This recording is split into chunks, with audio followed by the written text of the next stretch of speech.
The number of new Ebola cases in West Africa is dropping, but the International Federation of Red Cross and Red Crescent Societies, IFRC, says the fight against Ebola is not over and warns that complacency could lead to preventable deaths. For the first time since June, the World Health Organization said fewer than 100 new cases of Ebola were confirmed over 1 week in the countries most affected by the epidemic, Guinea, Liberia and Sierra Leone. This is certainly good news, but the head of IFRC's Ebola Coordination and Support Unit, Birte Hald, warned against a false sense of security, saying the epidemic is far from finished. It is really important that we keep the attention on this problem, otherwise we will risk that it becomes endemic, she said. While the number of new Ebola cases is going down, Hald cautioned that they may flare up again. It is really too early, she said, but we need also to start thinking about how to support recovery,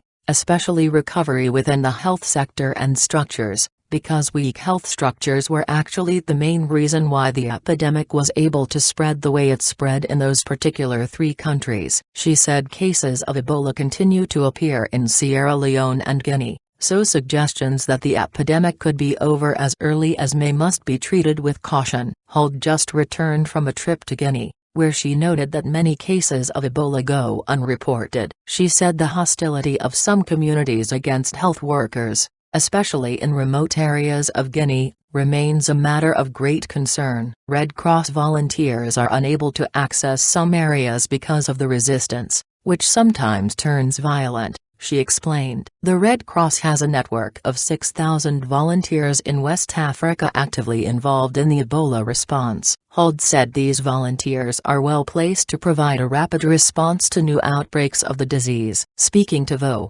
she said the Red Cross is adapting its strategy to the changing course of the outbreak. There is not so much need for treatment anymore and focus on that, she said. As the numbers of people dying from Ebola is going down, we will retrain our volunteers so that they can actively engage in social mobilization and contact tracing, contact finding actually, even more active, she added. To have a more agile and proactive role, we will make rapid response teams that can immediately be sent out to new districts when new cases appear. The Red Cross Federation says stopping Ebola is not enough and that the current emergency response will produce lasting effects only if the root causes of this epidemic are tackled.